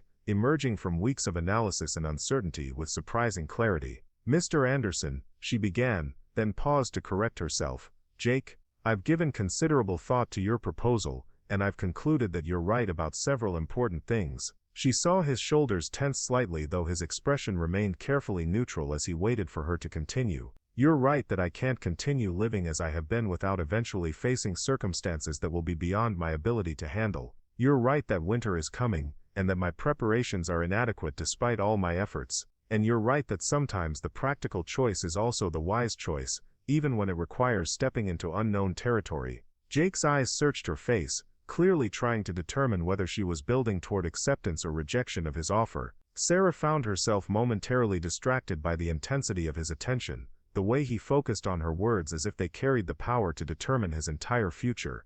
"But I also need you to understand what you would be getting if I accepted your proposal," she continued. "I'm not the same woman I was when I married Daniel. I've been worn down by circumstances and changed by experiences that weren't part of my original plan for life. I'm not sure I remember how to be the kind of wife who trusts her husband to handle everything while she tends to domestic responsibilities." "I'm not asking you to be the wife you were before," Jake said quietly. "I'm asking you to become the wife you could be, given different circumstances and a partner who values your strength rather than trying to shelter you from life's challenges." His response addressed exactly the concern she had been trying to articulate, suggesting that he understood her fears about losing the independence she had fought so hard to maintain. The idea of marriage as growth rather than surrender felt revolutionary after years of thinking about relationships in terms of what she would have to sacrifice. "There's something else you need to know," Sarah said, forcing herself to meet his gaze directly. "I visited your ranch with Emma Carter, and I was overwhelmed by what you've built there. It's magnificent, and it's also intimidating for someone who has been living as I have. I'm not certain I possess the skills or knowledge necessary to manage a household of that complexity." "Skills can be learned," Jake replied. "What can't be taught is the willingness to try, to adapt, to face challenges without giving up when things become difficult. You've already demonstrated those qualities in circumstances that would have defeated most people." His confidence in her abilities was both flattering and somewhat overwhelming. Sarah had become so accustomed to viewing herself as someone who was barely managing to survive that the idea of thriving in a more demanding environment felt almost impossible to imagine. "If I agreed to marry you," she said carefully, "what would you expect from me beyond the children you want so badly? What kind of partnership are you envisioning?" Jake considered her question with the same thoughtfulness he brought to all serious conversations. "I'd expect you to help me make decisions about the ranch's future, to offer your opinions on everything from livestock purchases to which neighbors we should trust with our business. I'd expect you to tell me when you think I'm making mistakes, even if disagreeing with me feels uncomfortable." This vision of marriage as genuine partnership rather than division of separate responsibilities appealed to Sarah in ways she hadn't anticipated. The idea of being valued for her judgment and opinions rather than simply her ability to perform domestic tasks represented a level of respect she hadn't experienced in her previous marriage, despite Daniel's fundamental kindness. "And the children?" she asked, voicing the concern that had been central to her deliberations. "What if that part of your plan doesn't work out as you hope? Then we'll find other ways to build a family," Jake said without hesitation. "There are always children who need homes, who would benefit from the kind of stability we could provide together. But I believe you'll give me sons, Miss Mitchell. I believe that when you're no longer fighting for survival every day, your body will respond to the security and care you deserve." The certainty in his voice sent warmth through her chest, though she tried not to place too much faith in his optimism about her fertility. The years with Daniel had taught her that wanting children and being able to conceive them were not the same thing, regardless of the circumstances. "Jake," she said, using his given name deliberately to signal the intimacy of what she was about to say, "I need to tell you that accepting your proposal feels like jumping off a cliff without knowing what's at the bottom. Everything about your offer appeals to me, but it also terrifies me in ways I'm not sure I can adequately explain." "Fear is natural when facing significant changes," Jake replied, "but I think you're braver than you realize. A woman who has survived what you've endured and still possesses the strength to consider new possibilities isn't someone who should be afraid of taking calculated risks." His words reminded Sarah of something Emma had said during one of their conversations about the proposal, that perhaps her survival of the past 18 months had been preparation for something larger rather than simply an endurance test. The idea that her struggles might have served a purpose beyond mere survival was oddly comforting. "There's one more thing," Sarah said, gathering her courage for the most difficult part of her response. "If I marry you, I need to know that you understand I will always love Daniel's memory. I'm not looking to replace what we had, but to build something different with you. I wouldn't want you to forget him," Jake said simply. "A woman who could stop loving someone just because they died wouldn't be worth marrying. Daniel was part of making you who you are, and I respect that."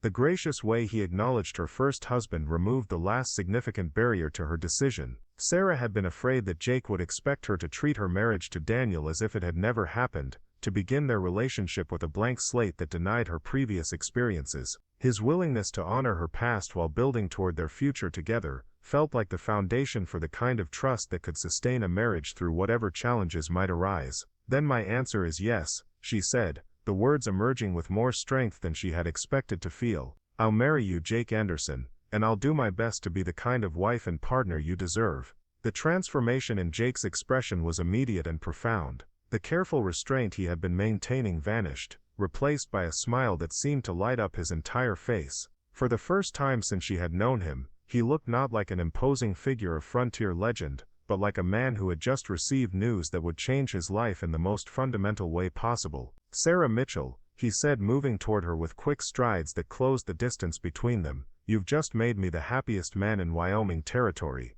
When he reached her, Jake surprised her by taking her hands in his large ones rather than immediately embracing her. The gesture felt respectful and somehow tender, acknowledging the significance of what they had just committed to while recognizing that their physical relationship would need time to develop naturally. "When would you like the wedding to take place?" he asked, his practical nature reasserting itself even in the midst of emotional celebration. "Soon," Sarah replied without hesitation. "I don't see any benefit in waiting, and I'd rather begin our life together before winter makes travel more difficult." "Next Sunday," Jake suggested. "That would give us a week to make arrangements and inform the people who matter to us." The timeline felt both rushed and entirely appropriate. Sarah had spent weeks deliberating about her decision, and now that it was made, she felt eager to move forward rather than allowing additional time for doubt or second-guessing to creep into her thinking. "Next Sunday sounds perfect," she agreed.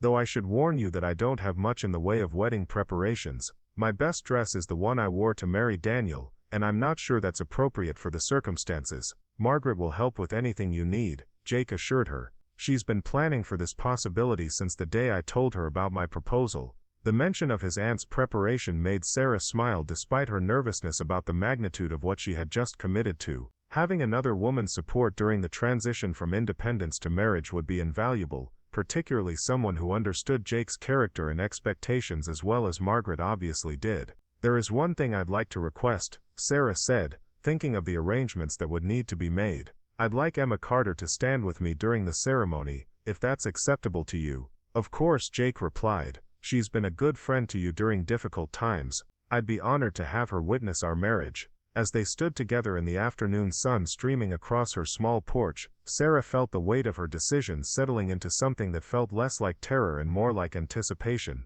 The life she was choosing was unknown in its details, but she was beginning to believe that it might be everything Jake had promised and more. "I should probably begin packing," she said, looking around at the property that had been her world for more than 4 years. "Though I'm not sure how to decide what's worth taking and what should be left behind." "Take whatever has meaning for you," Jake said without hesitation. "We have plenty of room at Triple Crown, and I want you to feel at home there from the beginning." His generosity in this regard touched her deeply, as it suggested that he understood the emotional significance of her possessions even when their practical value might be minimal.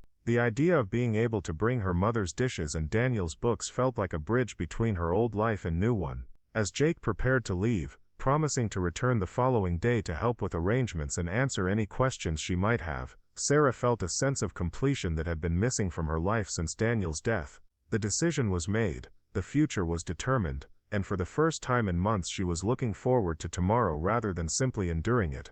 That evening, as she began the process of sorting through her belongings and deciding what to pack for her new life, Sarah found herself thinking about the promise that had started everything. "Give me sons and I'll give you the world." The boldness of Jake's initial declaration had seemed impossibly romantic when he first spoke it, but now it felt like a commitment they would fulfill together, building something meaningful from their shared determination to create a family and a lasting legacy. In 1 week she would become Mrs. Jake Anderson, mistress of Triple Crown Ranch, and partner to a man who had seen strength where others saw only struggle. The transformation felt miraculous, though she was beginning to understand that the most important changes had been happening gradually, preparing her for this moment when courage would be more important than caution. As she packed Daniel's ring carefully away in her jewelry box, Sarah whispered a quiet goodbye to the woman she had been and a tentative welcome to whoever she was about to become. The future remained uncertain in its details, but it no longer felt threatening. For the first time since Daniel's death, Sarah Mitchell was ready to live again.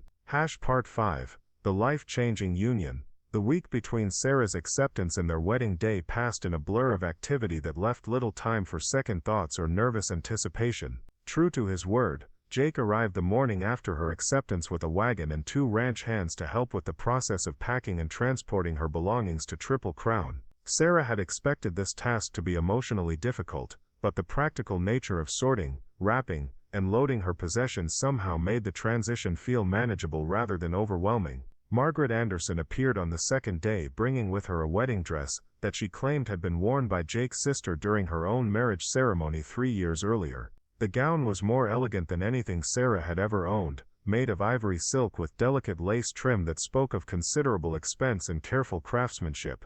When she tried it on in the privacy of her small bedroom, Sarah was amazed to discover that it fit as if it had been made specifically for her. "Rebecca would be pleased to know her dress is being worn by someone who will make Jake happy," Margaret said as she adjusted the fit with expert pins and subtle alterations. She always hoped he would find a woman worthy of the love he has to offer. The mention of Jake's deceased sister added poignancy to the gesture of wearing her wedding dress, creating a connection between Sarah and the Anderson family history that felt both honored and slightly overwhelming. She found herself wondering about Rebecca, what kind of woman she had been, and whether Sarah would have earned her approval under different circumstances. Emma Carter threw herself into wedding preparations with enthusiasm that surprised Sarah with its intensity. She took charge of arranging flowers from her own garden, coordinating with other neighbors to provide food for the simple reception that would follow the ceremony, and ensuring that every detail of the celebration would be appropriate for the occasion. Her energy and obvious pleasure in the arrangements helped counteract Sarah's occasional moments of doubt about the speed with which her life was changing.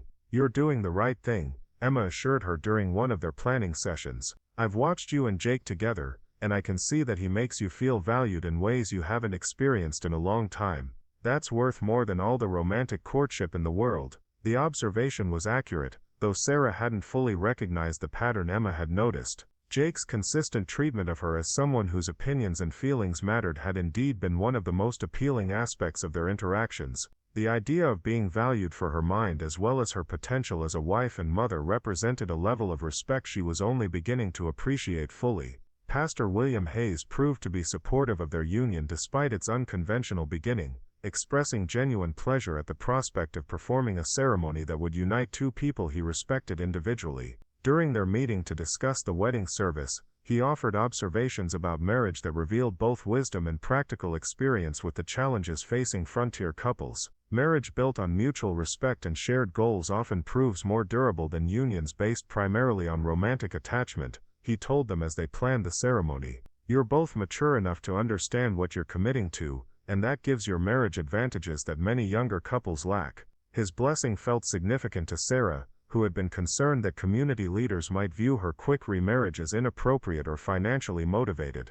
Having the minister's explicit approval helped validate her decision while also providing reassurance that their union would be accepted by the broader community. The Sunday morning of their wedding dawned clear and crisp, with autumn colors at their peak throughout the Copper Hills. Sarah woke in Emma's guest room, where she had spent the previous night to maintain the tradition of not seeing her groom on their wedding day. The familiar nervousness of a bride was complicated by the awareness that she was making this commitment as a mature woman who understood both its benefits and its challenges. Emma helped her dress with gentle efficiency, pinning her hair in an elegant style that complemented the sophisticated lines of Rebecca's wedding dress. The transformation from struggling homesteader to prospective rancher's wife felt dramatic when viewed in Emma's dressing mirror, though Sarah wasn't entirely certain she recognized the woman looking back at her. "You look beautiful," Emma said with obvious sincerity. "Jake Anderson is getting a remarkable woman, though I suspect he already knows that." The church filled with more people than Sarah had expected, representing not just the immediate community but also ranch hands and business associates who had come to witness their employer's marriage. The attendance suggested that Jake was more integrated into the social fabric of the region than Sarah had realized, and that their union was being viewed as an event of some significance beyond their personal happiness. Jake stood at the altar with Thomas Anderson beside him as best man, wearing a suit that had obviously been tailored to accommodate his imposing frame. When Sarah walked down the aisle on Robert Carter's arm, Jake's expression transformed into something so tender that she felt her throat tighten with unexpected emotion. This wasn't simply a business arrangement being formalized, but a moment of genuine connection between two people who had chosen to build something together.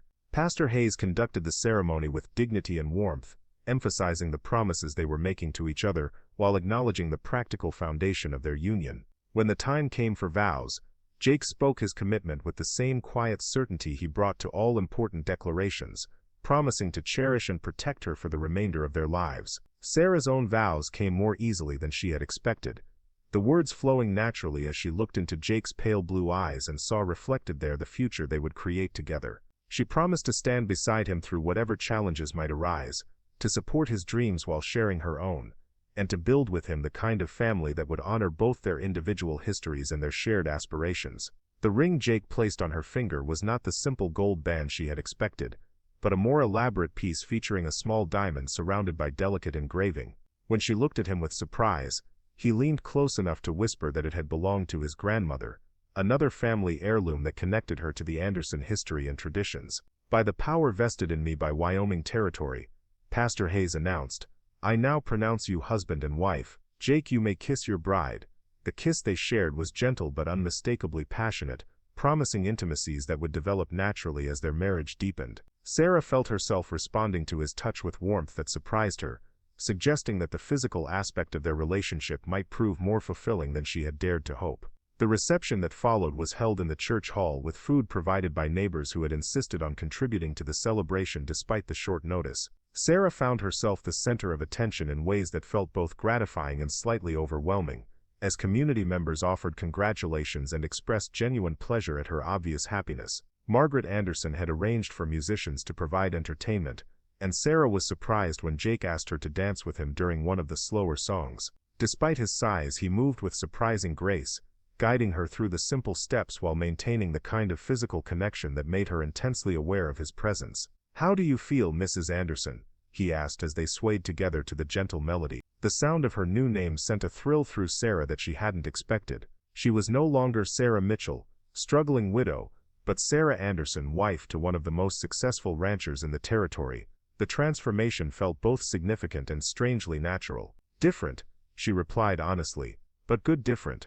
Like I'm becoming someone I was always meant to be but never had the opportunity to discover." His smile in response to this answer was radiant with satisfaction and something deeper that might have been the beginning of love. "I felt the same way the day I decided to propose to you, like I had finally found the missing piece that would make everything else make sense." As the afternoon progressed and the celebration continued into the early evening, Sarah found herself observing the easy camaraderie between Jake and the people who worked for him, the genuine respect that seemed to flow in both directions. This wasn't a man who ruled through intimidation despite his imposing presence, but someone who had earned loyalty through fairness and consistent treatment of those who depended on him. The journey to Triple Crown Ranch as Jake's wife felt entirely different from her previous visit as a curious observer. Now she was coming home to a place that would be her permanent residence, where she would learn to fulfill the role of partner to a successful rancher and eventual mother to the children they both hoped to have. The weight of these new responsibilities felt both exciting and daunting as their wagon climbed into the familiar hills.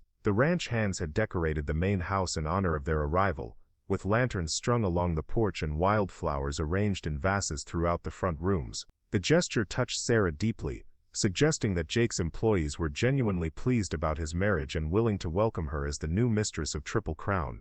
Their acceptance would be crucial to her success in this new role, and the early signs were encouraging. Jake carried her across the threshold with ceremonial flourish, though the strength required to lift her was insignificant compared to his daily work with cattle and horses. Setting her down gently in the front room that was now her home, he studied her face with the intensity that had characterized their courtship, as if trying to read her thoughts about this monumental transition. "What do you think, Mrs. Anderson?" he asked, using her new name with obvious pleasure. "Can you be happy here?" Sarah looked around the spacious room with its handcrafted furniture and comfortable atmosphere, then beyond to the kitchen where she would prepare meals for her new family, and finally toward the staircase that led to the bedroom they would share as husband and wife. The house was beautiful, but more importantly, it felt like a place where she could build the kind of life she had stopped allowing herself to dream about.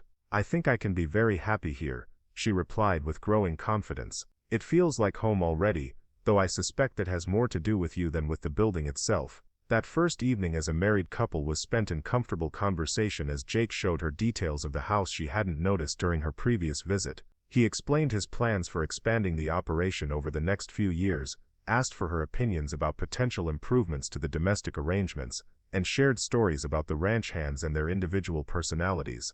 The easy flow of their discussion suggested that the intellectual compatibility they had discovered during courtship would translate well into the daily intimacy of marriage. When it came time to retire to their shared bedroom, Sarah felt the nervousness that was natural for any bride, complicated by her awareness that Jake's expectations for their physical relationship were likely more comprehensive than what she had experienced with Daniel. But his approach was patient and considerate, taking time to help her feel comfortable with the new intimacies that marriage would bring to her life. The weeks that followed their wedding were a period of adjustment and discovery as Sarah learned to navigate her new role while Jake adapted to having a partner in decisions that had previously been his alone. The ranch operated on schedules and routines that were more complex than anything she had previously encountered, requiring her to develop organizational skills that went far beyond the simple household management she had practiced during her first marriage. Margaret Anderson proved invaluable during this transition period, arriving several times each week to provide guidance and support as Sarah learned everything from managing the household accounts to planning meals for the ranch hands during busy seasons. Her patient instruction helped Sarah avoid mistakes that might have damaged her credibility with the men who worked for Jake, while also ensuring that the domestic side of the ranch operation continued to function smoothly. The key to success in managing a ranch household, Margaret explained during one of their sessions, is understanding that efficiency matters more than perfection. The men need good food, clean clothes and basic medical care when they're injured. Everything else is secondary to those fundamental requirements. This practical approach suited Sarah's temperament perfectly, as it emphasized competence over elegance and results over appearance. She found herself thriving in an environment where her efforts produced visible benefits for people who depended on her skills, rather than simply maintaining a household for her own survival. The ranch hands initially treated her with the careful courtesy that frontier men typically showed to their employer's wife, but gradually their interactions became more natural as they recognized her genuine interest in their welfare and her willingness to work alongside them when circumstances required it. She learned their names and something about their backgrounds, tended minor injuries with supplies from the medical kit Margaret had taught her to maintain, and ensured that their meals were both substantial and varied enough to maintain morale during the long days of autumn roundup. Jake's obvious pleasure in her adaptation to ranch life was evident in countless small gestures and observations. He began consulting her about decisions that affected the household and seeking her opinions on matters ranging from which cattle to sell, to how they should respond to offers from neighboring ranchers who wanted to purchase breeding stock. The gradual expansion of her influence in ranch operations felt natural rather than forced, growing from Jake's recognition of her practical intelligence and sound judgment. The physical intimacy of their marriage developed with similar naturalness, though Sarah was surprised by the passion that emerged as her initial nervousness gave way to trust and genuine affection. Jake's patience and consideration as a lover had awakened responses in her that she hadn't known were possible, creating a bond between them that went far beyond their practical arrangement. The bedroom that had initially seemed overwhelming in its implications became a sanctuary where they could express the growing love that was transforming their marriage of convenience into something deeper and more meaningful. By November, Sarah had begun to hope that Jake's prediction about her fertility might prove accurate. Her monthly courses, which had arrived with depressing regularity throughout her first marriage, were now several days late. She tried not to invest too much emotional energy in what might prove to be a false alarm, but the possibility of carrying Jake's child filled her with excitement that was difficult to contain. Samuel Brooks confirmed her pregnancy during a visit to examine one of the injured ranch hands. Sarah felt a joy so intense it brought tears to her eyes. The dream that had seemed impossible during her years with Daniel was finally becoming reality, and she could hardly wait to share the news with Jake. She found him in the barn, working with a young horse that showed promise as a cutting animal. The sight of his large hands gentling the nervous colt reminded her of the way he had approached their courtship, with patience and steady confidence that had eventually won her trust. When he looked up and saw her expression, his face immediately brightened with anticipation. "Sarah," he said, setting aside his work to give her his full attention, "you look like someone with important news to share." "I am," she replied, moving closer so she could speak quietly despite their relative privacy. "Dr. Brooks has confirmed that I'm carrying your child. The baby should arrive sometime in late spring or early summer."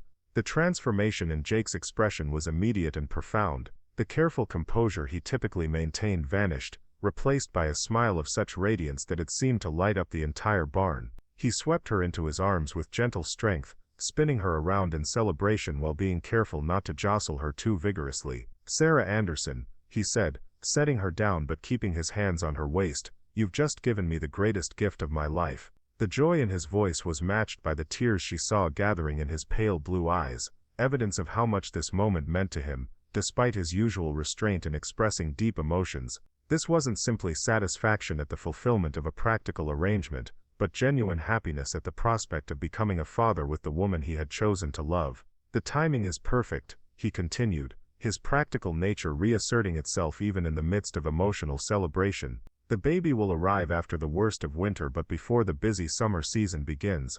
You'll have time to recover before the demands of roundup and branding." His immediate consideration for her welfare, and the practical implications of their child's arrival touched Sarah deeply, reinforcing her growing certainty that she had made the right choice in accepting his proposal. This was a man who would put his family's needs ahead of his own convenience, who would ensure that she received the care and support necessary to bring their child safely into the world. That evening, as they sat before the fireplace in their comfortable front room, Jake surprised her by producing a small wooden cradle that he had been working on in secret during the evenings when she had assumed he was simply whittling to occupy his hands. The piece was beautifully crafted, with smooth curves and careful joints that spoke of hours of patient work. "I started this the week after our wedding," he admitted, running his fingers along the polished wood with obvious pride in his craftsmanship. "I wanted to be ready when this moment came, to have something waiting for our child that was made with my own hands." The cradle represented everything Sarah had come to love about her husband: his practical preparation for important events, his skilled hands that could create beauty as easily as they managed the demanding work of ranching, and his deep commitment to family that expressed itself through action rather than words. She could easily imagine their child sleeping peacefully in this cradle, surrounded by the love and security that Jake was determined to provide.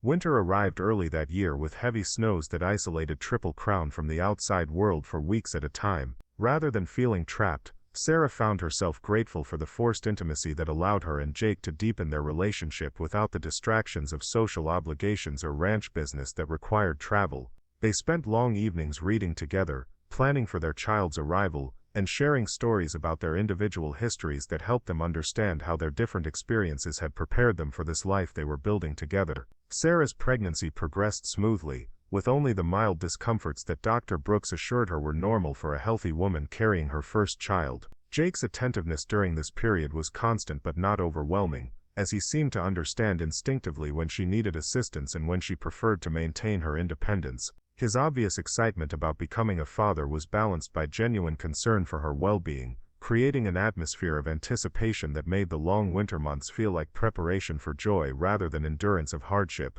Margaret Anderson became even more involved in their household during Sarah's pregnancy, sharing the wisdom she had gained from helping to deliver numerous babies throughout her years on the frontier. Her practical advice about everything from nutrition to baby clothes helped Sarah feel prepared for the challenges of motherhood, while also providing the emotional support that was crucial during this period of physical and psychological change.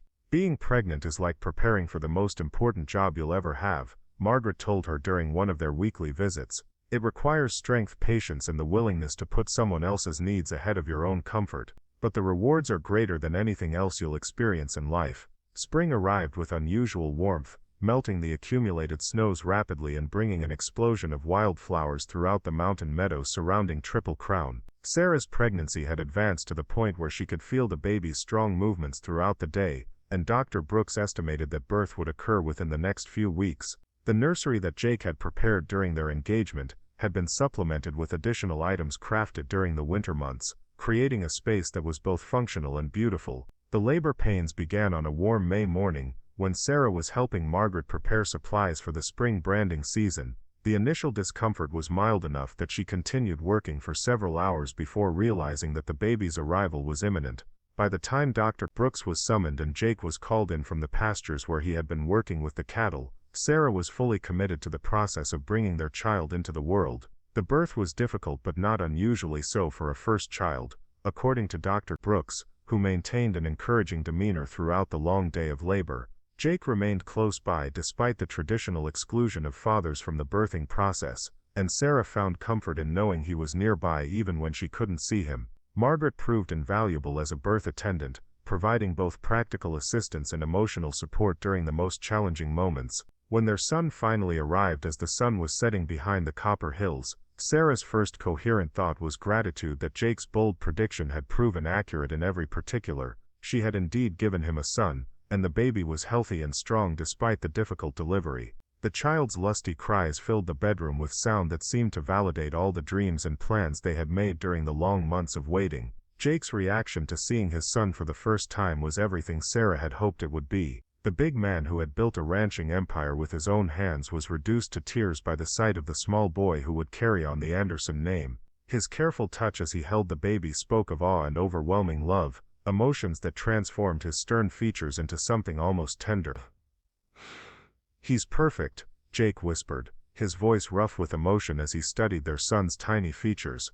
"Absolutely perfect." They named the baby Eric Daniel Anderson, honoring both Jake's Norwegian heritage and Sarah's first husband in a gesture that felt like the completion of a circle that had begun with tragedy and loss but had led ultimately to hope and new life. The choice of names seemed to satisfy something deep in Sarah's heart, allowing her to honor her past while fully embracing the future she was building with Jake. The weeks following Eric's birth were filled with the exhausting joy that accompanies any new baby, but Sarah found herself thriving in her role as mother despite the demands on her time and energy. Jake proved to be a devoted father who took over many of the household responsibilities during her recovery, allowing her to focus on nursing and bonding with their son. His obvious delight in every aspect of fatherhood, from changing diapers to walking the floor during fussy periods, reinforced Sarah's conviction that she had chosen the right partner for building a family. As summer progressed and Sarah regained her strength, she found herself thinking often about the chain of events that had brought her to this point. The desperate widow who had been chopping wood with bleeding hands just over a year ago, had become the cherished wife of a successful rancher and the mother of a healthy son. The transformation seemed miraculous when viewed in retrospect, though she understood that it had been accomplished through a series of choices that had required courage and faith in possibilities she couldn't fully envision at the time. The promise that had started everything seemed almost prophetic in its accuracy. Jake had indeed given her sons, or at least one son, with the hope of more to come, and in return he had given her a world that was larger and more fulfilling than anything she had previously imagined. But she had also given him something equally valuable, a partner who appreciated his strength while contributing her own, a woman who could match his determination while softening his rough edges with love and understanding. Standing on the porch of their beautiful home on a warm August evening, holding their son while Jake worked with horses in the nearby corral, Sarah felt a contentment so complete that it seemed almost too good to be true. The struggle for survival that had defined her existence for so long had been replaced by the kind of security she had stopped believing was possible. More importantly, the loneliness that had threatened to consume her after Daniel's death had been healed by love that had grown from practical beginnings into something deep and lasting. The future stretched ahead of them with promise rather than uncertainty. There would be more children, she was confident, and the ranch would continue to prosper under Jake's skilled management and her supportive partnership. Eric would grow up surrounded by love and opportunity, learning from his father's example while benefiting from the security that came from being part of a family that valued both individual strength and mutual support. As the sun set behind the mountains that had become her permanent home, Sarah reflected on the journey that had brought her to this moment of perfect happiness. The desperate woman who had been willing to consider marriage to a stranger had discovered not just security but love, not just survival but prosperity, not just hope but fulfillment of dreams she had thought were lost forever. Jake's bold vow had been kept in every particular, but their marriage had become something far greater than either of them had expected when they made their practical arrangement. They had built not just a family but a partnership that enriched every aspect of their lives, creating a legacy that would extend far beyond their individual lifetimes. The giant cowboy had indeed given her the world, but she had given him something equally precious, the chance to become the husband and father he had always wanted to be, with a woman who valued his devotion and returned it with equal measure. Their love story would be told for generations to come, a tale of courage rewarded, faith vindicated, and promises kept through the patient building of trust and the gradual recognition that sometimes the most unlikely beginnings lead to the most extraordinary endings. In the distance the cattle grazed peacefully in pastures that would support their growing family for generations to come, while the mountains stood guard over the valley that had become their earthly paradise. The desperate gamble that had seemed so risky just over a year ago had proven to be the wisest decision either of them had ever made, transforming two lonely people into a family that exemplified everything that was best about frontier life and enduring love. As baby Eric slept in her arms, and Jake finished his work for the day, Sarah Anderson knew with absolute certainty that some promises, no matter how bold they might seem when first spoken, are simply destiny waiting for the right moment to unfold. The giant cowboy had kept his vow, and she had found her world. Up next you've got two more standout stories right on your screen. If this one hit the mark, you won't want to pass these up. Just click and check them out.